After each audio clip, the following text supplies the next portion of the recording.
Монгол Улсын засгийн газрын хэрэгжүүлэгч агентлаг жижиг дунд үйлдвэрийн газар үзүүлж байна. Монгол Улсын засгийн газрын хэрэгжүүлэгч агентлаг жижиг дунд үйлдвэрийн газар кластер ба инновац цахим сургалт. За өнөөдөр орон нутаг жижиг дунд үйлдвэрийг хэрхэн хөгжүүлэх вэ? Тэг хөгжлийн загварчил болох нэг суурь нэг бүтээгдэхүүн аян гэдгийн талаар. Нэг суурь нэг бүтээгдэхүүн аяныг хэрхэн яаж хөгжүүлэх вэ? Зам дагуу борлуулалтын чиглэлд борлуулалтыг нэмэгдүүлэх арга. 6 дахь аж үйлдвэр, аж үйлдвэрийн 4 дахь хувьсгал гэсэн сэдвийн үргээр өнөөдөр бид энэ хөгжлийн загварыг ярилцсанаа. За тэгэхээр нэг суурь нэг бүтээгдэхүүн аяны маань одоо эхний яг түүхэн хаанаас гаралтай хэдэн оронд хөгжөөд ямар амжилтанд хүрсэн гэдгийг ингээд товчхон хэлье. Тэгэхээр 1979 онд Япон улсад бол анх энэ нэг суурь нэг аяны бүтээгдэхүүн гэдгийг анх бий болгосон. Анх яагаад энэ аяныг бий болгосон гэхээр Японы 1979 он гэдэг чинь одоогоос нэг 50 өрхгүй жилийн хугацаанд Японы одоо хөгжил бол тухайн үед ялангуяа баруун мужид бол нэлээд доогуур байсан. Тэгэхээр хүн бүгдийг иргэд бүгдийг орлоготой сум бүрийг хөгжүүлэхийн тулд тэн суманд амьдарч байгаа иргэд бүгдийн орлого одоо нэмэгдсэн байх ёстой. Тодорхой хэмжээний бараа бүтээгдэхүүн үйлдвэрлэсэн байх ёстой. Үйлдвэрлэсэн бүтээгдэхүүний экспорт нь гаргасан байх ёстой гэдэг шаардлагыг тавьж исэн. Тэгээд тэд нар юу болсон гэхээр нэг юм аян гэдэг юм хөгжлийн шин загвар гаргаж ирээд энэ аяныг бол тухайн үед хөгжүүлж эхэлсэн. Тэгээд энэ аяныг бол одоо бол шин зүйл биш. Монголд бол 2006-аас 7-8 оны үед бол анх бас хэрэгжиж эхэлсэн. Тэгээд дунд хэсэгт нэлээд тасраа одоо энэ одоогоос 2-3 жилийн дахиад яригдаж эхэлсэн. Энэ аян бол яг тухайн орон нутгтаа бол хөгжлийг авчрах иргэдийн орлогыг нэмэгдүүлэх их чухал үр дүн. За тэгэхээр одоогоос 38 жилийн Японы Аяма мужид хүмүүсийн амьдрал ядуу байсан. Бүх хүн нийслэл рүү явсан. Одоо мужтай хэдхэн л цөөхөн настайчууд хүүхдүүд үлдсэн байсан. Энэ аяныг хөгжүүлээд одоогийн энэ мужид хүн бүхэн машинтай хангалуун сайхан амьдарч байна. Орлого нь их нэмэгдсэн. Хотоос хөдөөд иргэдийг ирүүлэх одоо аян болж хөгжсөн. За тэгэхээр яг аяны маань гол зорилго нь юу вэ гэхээр бол энэ аян бол Монгол бол одоо хэрэгжээд Монгол улсад хэрэгжээд 2-3 жил болж байгаа. Аяны одоо түрүүчийн үр дүнгууд бол гарч эхэлсэн. Тэгэхээр яг гол зорилго маань тухайн нутгийн иргэдийг тухайн хүн яг юу хийж чаддгийг, тухайн орон нутгийн ямар нөөц бололцоотой тийм нутгийн одоогийн бодит эрдэнэс нь юу вэ? Эрдэнэс гэдгийг дээр бол одоо энэ зурган дээр одоо Шигоны зураг тавьсан. Энэ Шиго бол одоо ховдод бол намар 9 сард 10 сард бол Шиго зохиол дүүрэн байгаа. Айл бүгд одоо Шиго тарьдаг. Зохиол дүүрэн портер дээр одоо Шигого тавьсан ингээд тийм дүр төрх байдаг. Хот руу авчрах гэхээр үнэн өндөр болчих гээд байдаг. Тэгэхээр яг тухайн ховдын өөрийнх нь эрдэнэс болохоор яг энэ Шигогоор төсөөлөд байна. Одоо ялангуяа энэ Шигоны орцтой одоо сайхны бүтээгдэхүүн янз бүрийн илүү маск юм болоод ирэхээр үнэн 20-30% нэмэгдээд ирнэ. Ийм өндөр үнэтэй байна. Тэгэхээр өнөөдөр бид нэр төрийн сургалтууд дээр одоо яг энэ үгийг бас хот сургалт хийж байхдаа хэлцэлсэн. Өнөөдөр бол тэнд одоогоор арай хараахан би бодоогүй байна. Зөвхөн яг бүтээгдэхүүнээ түүхий хэлбэрээр одоо ашиглах байна. Шигоны хэлсийг бид нар одоо яг тусруулж байна. Тэр үрийг боловсруулж байна. Идэхээс гадна тийм. За одоо тэгээд яг аяныхаа зорилго одоо гурваа дахиад орё. Тэгэхээр шурган ажиллах хэрэгтэй. Ер нь ямар нэгэн жижиг дунд үйлдвэр эрхэлж байгаа хүн бол нэг 2-3 жилийн дотор ингээд цуцаад одоо эрхшээлийг давхаас юу яагаад одоо хальсраад ингээд хайлчдаг. Доотлон 5 жил ингээд зүтгэжээд таны яг ихний үр дүн гардаг шүү гэдэг нь олон улсын одоо туршсан тийм туршлагууд байна. За тэгэхээр энэ тухай бүтээгдэхүүний түүхийгээр нь Шиго түүхийгээр нь итгэс гадна нэмэн өртгсөн гэсэн тийм бүтээгдэхүүн болно. За тэгэхээр борлуулалтын сувган олох хэрэгтэй. Бүгдээрээ ховдод өнөөдөр бүгдээрээ шигуугаа тариад байдаг. Нааша голт руу авчирхаад өндөр өртөгтэй болчих гээд байдаг. Тэгэхээр борлуулалтын сувган байсан. Өнөөдөр одоо шигуугаа савн хийж болж байна, шампунь хийж болж байна, нүүр гарын тос хийж болдог, юу ч хийж болно. Одоо юу ундаа хийж болж байна тийм. За тэгээд тэр чинь хэлсийн хийхгүй, хэлсээр нь бас зөв хэмжээний юм бүтээгдэхүүн бас хийж болдог. За тэгээд хүний нөөцөө хөгжүүлэх гэсэн. Тэгэхээр яг энэ бүгдүүд бол яг тухайн одоо аяны чинь гол зорилго бол өөртөө ажлын байр бий гэдэг энэ том концепт явж байгаа. Тэр чинь явж байгаа. За тэгээд аяны хүрээнд яг их нь юу хийх хэрэгтэй гэхээр жижиг дунд үйлдвэрийг хөгжүүлэх хөтөлбөр гэж засгийн газраас 2019 онд батлагдсан.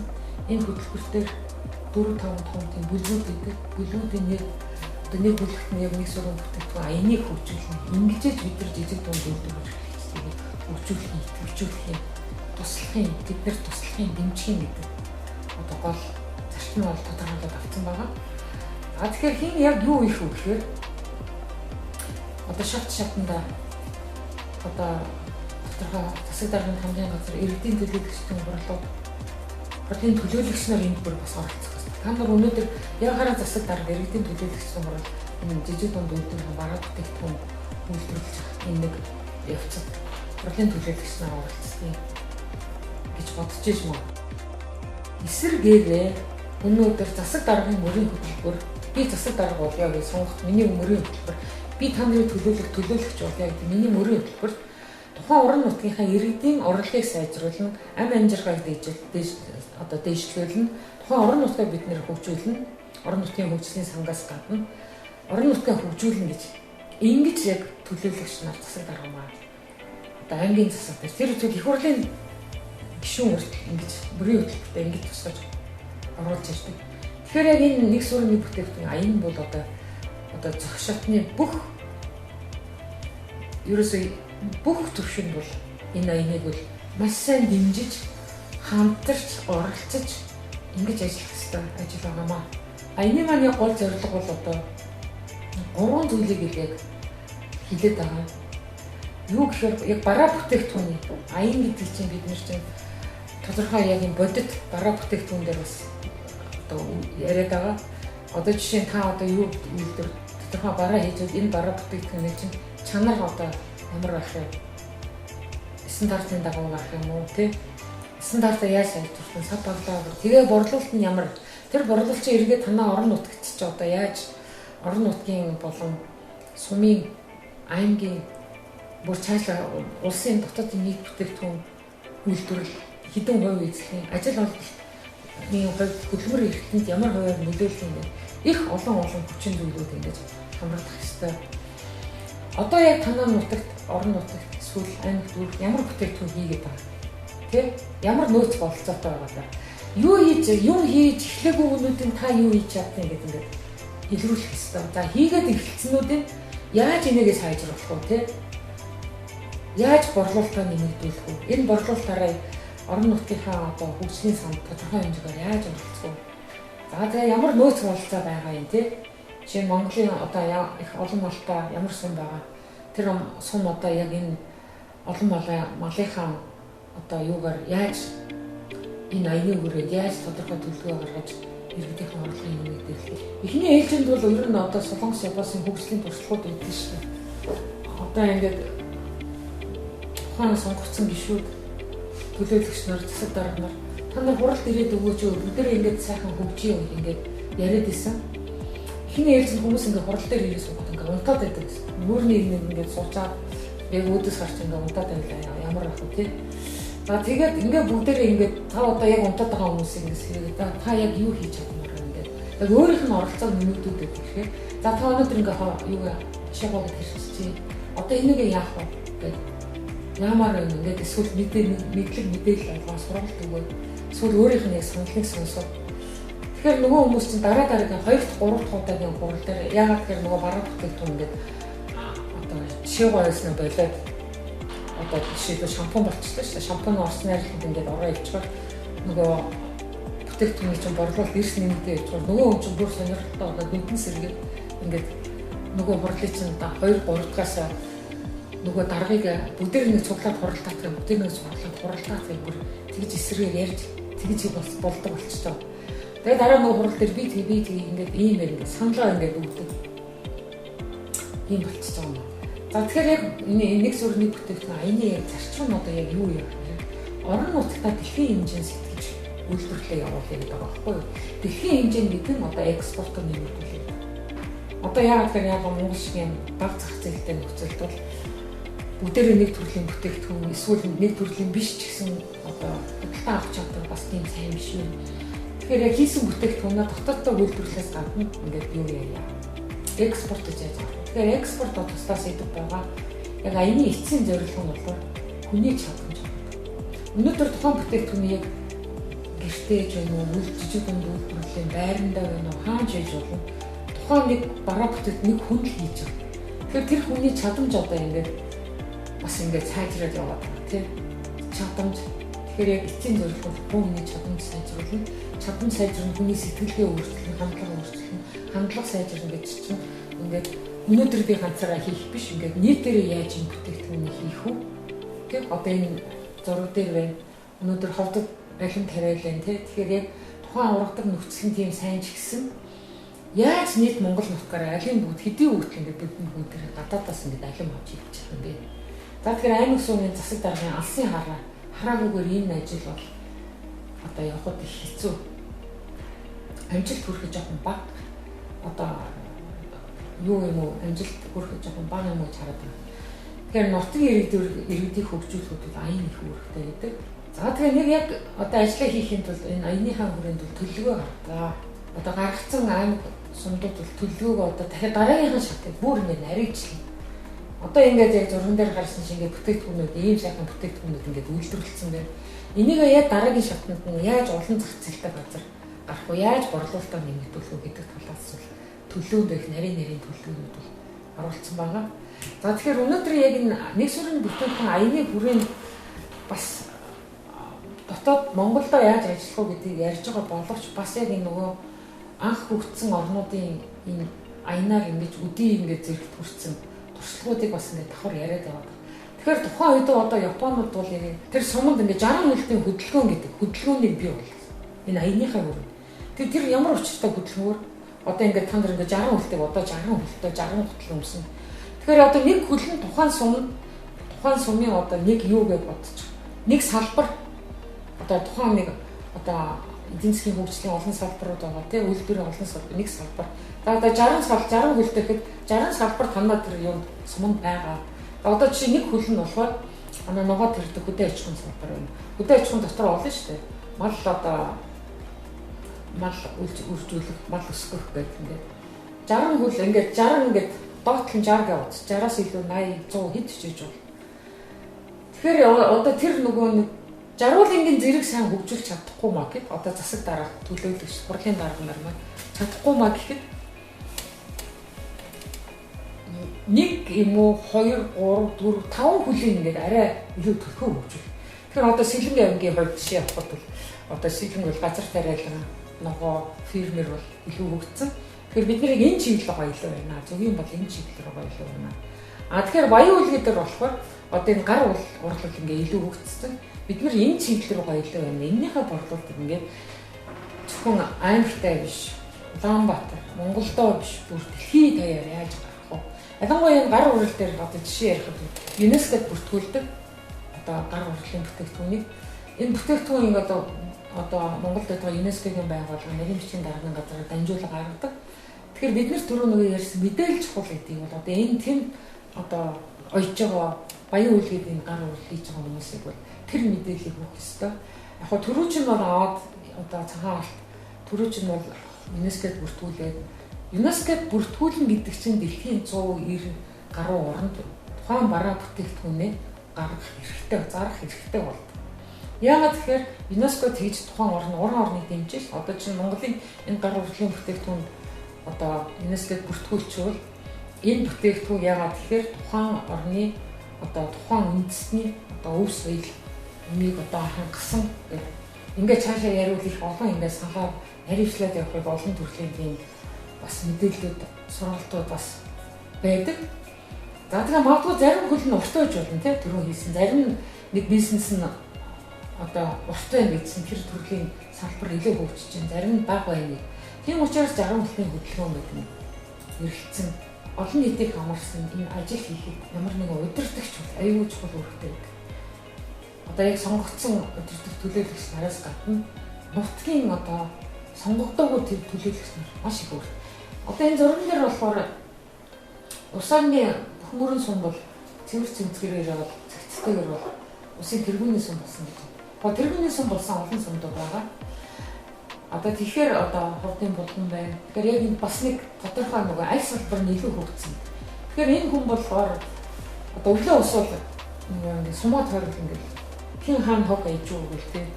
Аль бүгдийн гашаад ингээд. Тэгээ одоо ингээд тэрүүгээр одоо энэ сум яг үү тэргүүний болох нэлээд түжилтийн үзүүлэлт болж гисэн. Тэгэхээр аян өрнүүлэхэд удирдахч их үүрэгтэй. За тэгэхээр энэ удирдахч хоёр янз гэдэг байгаа байхгүй бас хоёр гэдэг нь ямар учиртай. За нэг нь болохоор ингээд хурал цуглаан болно ингээд юугаа ингээд тойрог ингээд явчихдаг тийм. Өглөө хаана хин юу болж байна одоо та нар маань юу болж байна юу товч байна яаж вэ мэдээлэл хаашаа өгөх. Бас нөгөө удирдахч нь хин бүхлээ. Одоо та ингээд юм тарьж байна. Нөгөө тарьсан юм маань гоо. Ингээ үрсэг тарьчлаа. Нийтээр ингээ заа үрсэг тарь ингээ мод тарь цэцэрхэн тарь ингээ мод өглөө. Нөгөөт нь урахгүй. Тэгэхээр яг нөгөөт нь тийм академик талын шинжилгээ нэг талын тийм хүн. Одоо тэр хүн зөвхөн ингээл энэ яагаад урахгүй вэ? Энэ яагаад одоо ховтоос аваад ирсэн алюминий мод өнөөдөр энэ сэрүүн бүсэд яагаад урахгүй вэ? Яг энэ талын тийм академик талын мэрэгжлийн тийм талын хүн. Яг нэг суманд ийм хоёр хүн байхад хангалттай. Тэгээд дээр нь цаана зөндөө дарнаар байгаа шүү. Тэгэхээр өөрчлөлт шинжилгээг өнөөдрөөс ингээ эхлэх ёстой. Эхлүүлсэн яаж дараагийн шатруу бүр нарийн бүр яаж одоо илүү амжилтанд хүрэх үү бүр нарийн төлөвлөгөөний гаргаж ажиллах ёстой. Тэгэхээр өөрчлөлт шинжилгээ өнөөдөр л хийх ёстой. За тэгэхээр борлуулалт нэмэлт бас олон аргууд байгаа. Бүх газруудад гэр гуанзан чиглэлтэй байгаа. Энэ олон гэр гуанзангууд дээр түшиглээд бид нар яг тэрийг одоо зөвхөн хоол хийхээс гадна хоол идэхээс гадна бас яг тийм тухайн бүтээгдэхүүний тухайн тэр газар борлуулдаг юу хийж тэр суманд те ойрхон газар тэгээд тэр гэр гуанзангууд тавьчих. Эхний ээлжинд аяны маань бас нэг зорилго нэг зардал баг гэдэг утгаас яг энийг хэлээд байгаа байхгүй. Тэгэхээр одоо энэ зурган дээр гарч байна те ингээд зам дагуултын борлуулалт. Одоо манай бол ойрхон бол яг энэ дүү шаардлагагаар ингээд болцсон байгаа. Одоо энэ урхнаас ахуулаад одоо Борнуурын сангийн аж ахуйгаар бас Жайкагийн тусламжаар одоо бас юу яасан нэг борлуулалтын цэг байгуулад өгсөн. Борнуурын бол тэнд бүгдээрээ юугаа бараагаа тавиад нөгөө хийж байгаа тэрсэн ногоо төмс юмаа тавиад зуны цагт бол тэнд бол хүмүүс бүтээгдэхүүнийг аваад тэгэхээр аливаа ажлыг заавал эхлүүлэх хэрэгтэй. Эхлүүлэх хэрэгтэй яг одоо эхлүүлээд яагаад шамтраад хаячих уу гэдэг бол энэ бол тусдаа асуудал. Заавал ажлыг эхлүүлэх. За одоо тэгээд харж байгаа энэ зурган дээр нэг автобусны онгоцны буудлын дээр тий төмөр зам авч зогсоолууд дээр нөгөө нутгийн иргэдийн хийсэн бүтээгдэхүүний реклам зургууд ингээд байна тий нийслж явж байгаа автобусууд орон нутгад явж байгаа автобусууд ч гэсэн яг ингэж хийж болно шүү дээ. За тэгээд яг өнөөдөр яг энэ нөгөө нэг сүрэн нэг бүтээгдэхүүн аяны чи яаж хөгжүүлэх үү гэдэг чинь яг одоо бид нөгөө Японд бол яг ингээд бас ингээд бүр тийм нэр томьёо гаргачаад байгаа. 6 дахь хажуулт. 6 дахь хажуулт. Тэгэхээр яг юу хэлээд өгөхөр одоо нэгтгэх нь болохоор анхан шатны үйлдвэр. Тэ боловсруулах үйлдвэр. Худалдаа гэдэг яг энэ ийм 3 яг циклээр ингэж шат дамжлагаар ингэж энэ 6 дахь хажуултуудад нэр томьёо гаргаад байна. Аливаа нэг юм чинь төвшил хөгжил авчрахгүйгээр бол одоо хөгжлийн явц нь бол тийм хурдан түргэн харагддаг. Тэгэхээр өнөөдөр яг энэ аяны маань нөхрөнд бид нэр кластер гэдэг асуудлыг бол зайлшгүй оруулж ирэх хэрэгтэй. Кластер, инновац. Яг энэ байхгүйгээр яг хөгжил бол өнөөдөр бас арай өөр төвшөнд яригдаж, харагдаж байгаа. За тэгэхээр кластерын талаар эхлээд би нэг тооч ойлголт өгье. Ер нь ингээд бүх асуудлыг цогцоор нь шийдэхдээ газар зүйн байшины хувьд ялангуяа ойрхон байгаа аж ахуйн нөхцөлд илүү зардал мөнгөнүүд илүү юутай байдаг. За зэрэг кластеруудад том компаниуд их үүрэгтэй.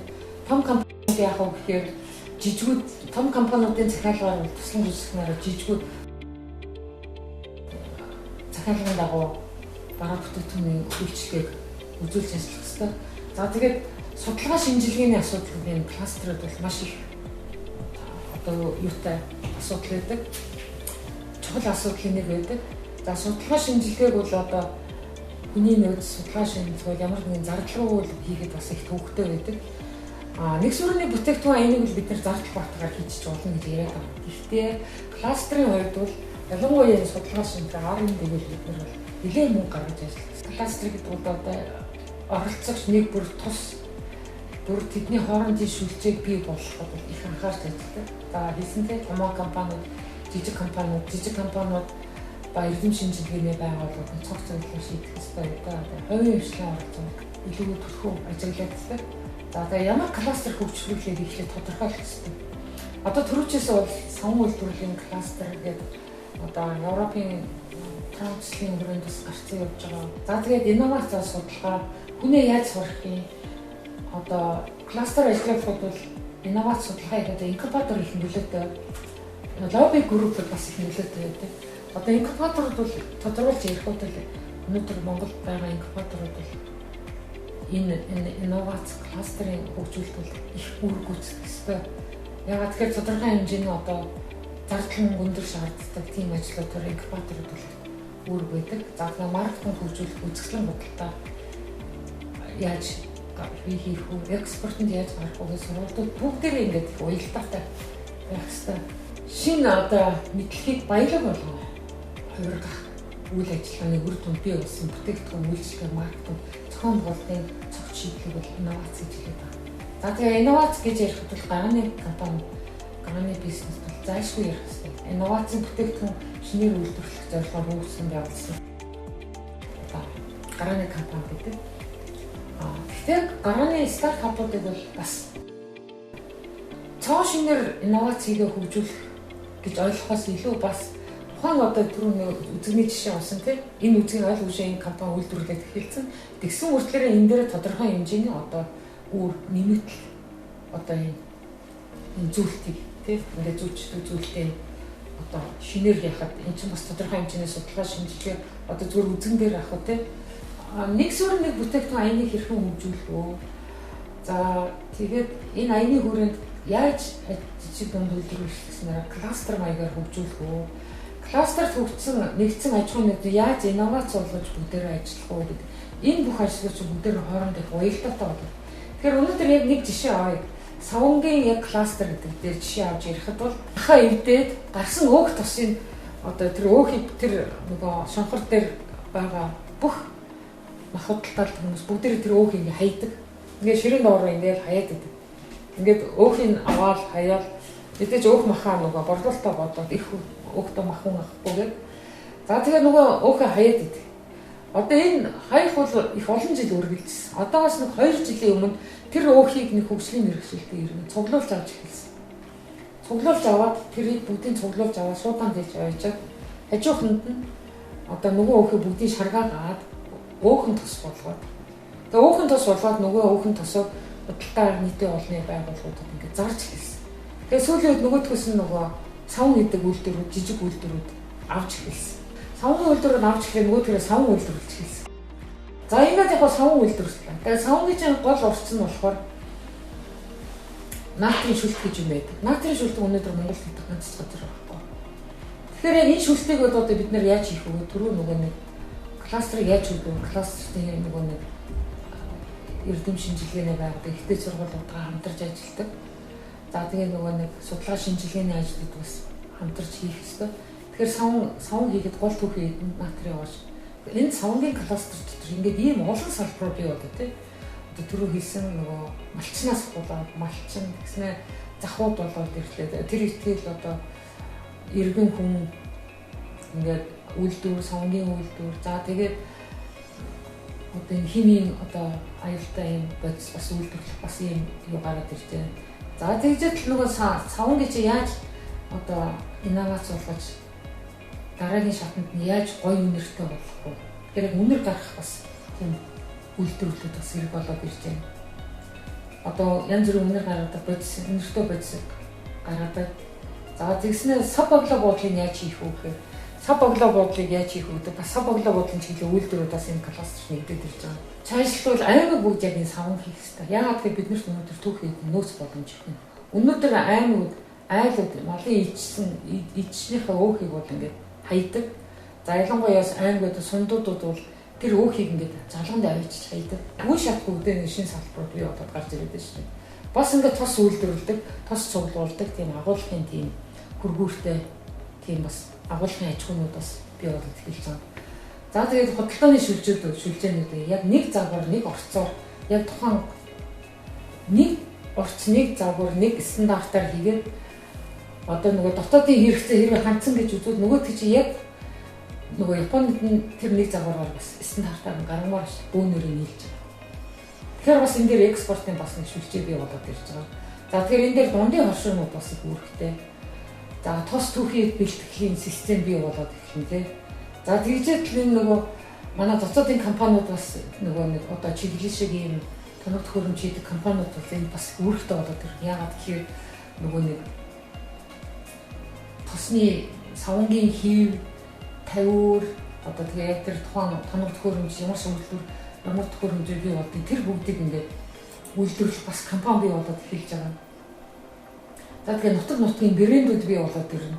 За тэгээд энэ хөгжлийн яг энэ шийдлийг бий болгоод энэ төрийн болон төрийн бус байгууллагууд мэргэжлийн холбоотууд энэ бас их үүрэгтэй болоод ирнэ тий.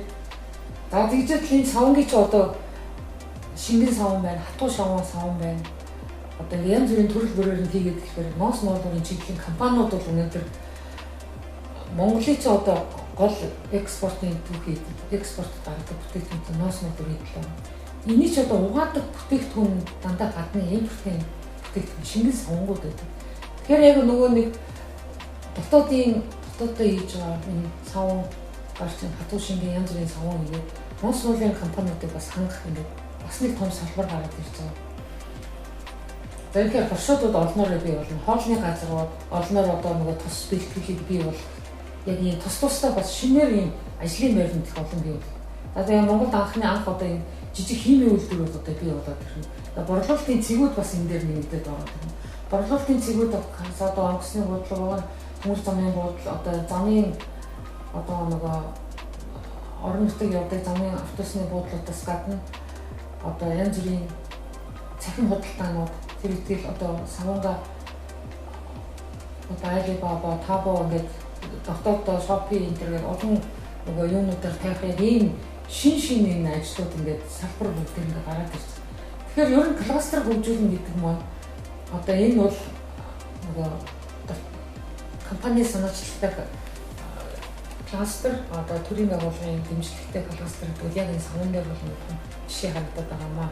Бодлогын авалт борлуулалтаа яаж сайжруулах вэ гэхээр өнөөдөр яг кластераар брендинг бий болгож байгаа. За төрийн худалдаа авалт хэнийг нөлөөлөх ёстой. За кластерыг тусгаалan үзэсгэлэн худалдаа гаргах ёстой. Бүтээгдэхүүний брэнд бий болгох ёстой. За тэгээд тухайн үзэсгэлэн яг кластер хөгжөөд брэнд бий болгоод болчлоо гэж үзэж байгаа яг энэ аж ахуйн нэгжүүдийн бараа бүтээгдэхүүн тусна кластерын үзэсгэлэн худалдаа гэж юм байна. За тэгээд үзэсгэлэн худалдаанд мэдээж тэгээд бүтээгдэхүүнийхээ брэндүүдийг аж ахуйн нэгжүүд тус өөрийнх нь брэндүүдээр оролцоод өнөөдөр яг энэ брэнд кластер үүсэж хөгжөөд аль брэнд ямар одоо юутай юм гэдгийг талтай авчнаар өөртөө хараад мэдэх юм боломж байдаг. За тэгээд кластер яаж хөгжиж бий болох юм гэхээр салбар бүрээр аймаг нийслэл хослолцсон байж болно тий. Аймаг бүрт эсвэл сум бүрт тий. Аймаг нийслэл эсвэл ингээ гадаадд хийсэн бүтээгдэхүүн гадаадд гарах ингээ хосолсон гэдэг их олон янзаар ингээ өөрсдийнхөө томьёолыг гаргаж олон янзаар хийж болтоо. За тэгээд яг үе шаттайгаар бол кластераа хөгжүүлэх ёстой. Кластер гэдгийн цаана яг инновац гэдэг үг юу дахин яг яригдаж яваад. Яагаад өнөөдөр энэ Монголд бол инновац бол одоо жижиг үйлдвэрийн хэмжээнд бол бага яригдаад байна гэхээр өнөөдөр Монголд яг үйлдвэрлэж байгаа бараа бүтээгдэхүүнийг хэрвээ бид нар 3 хувааж үзэх юм бол өндөр түвшний технологи үйлдвэрлэж байгаа компаниуд, дунд түвшний технологиор үйлдвэрлэж байгаа компаниуд, за тэгээ бага түвшин гэж үзэх юм бол ер нь зэдүү эрхэлж байгаа ихэнх компаниуд бага түвшний одоо явж байгаа. Тийм учраас бол яг инновац гэдэг бол энэ Аз гарааны компаниуд бол тусна ярьж үзэх хэрэгтэй гэж бодож байгаа. За тэгээд кластер хөгжүүлэх, экспортод гаргахад яг үе шат бүрийгч наримчлан чадварлаар гүйцэх хэрэгтэй гэдгийг энэ дээр харагдах хэрэгтэй. Яг ямар технологи шаардлагач байгаа бараг байна уу гэдгээс ахвал ямар төрлийн кластер гэдгийг. За тэгээд өнөөдөр яг сэдвээ маань яг хамгийн сүүлд бол хэлэхэд бол та хин ч гэж бодно те ямар ч бүтээгдэхүүн үйлдвэрлэж байгаа манай үйлдвэрлэгч нар та өөрөө л дугуйгаа одоо жихгүй л хин ч таны өмнөөс дугуйгаа жихгүй. Тэгэхээр дугуй жихгүй бол таны бизнес зогсож байгаа л гэсэн. Ийм зүйлээр би өнөөдрийнхээ хичээлийг төвсөе гэж бодож байна. За анхаарал тавьсан баярлалаа. Монгол Улсын засгийн газрын хэрэгжүүлэгч агентлаг жижиг дунд үйлдвэрийн газар Кластер ба инновац цахим сургалт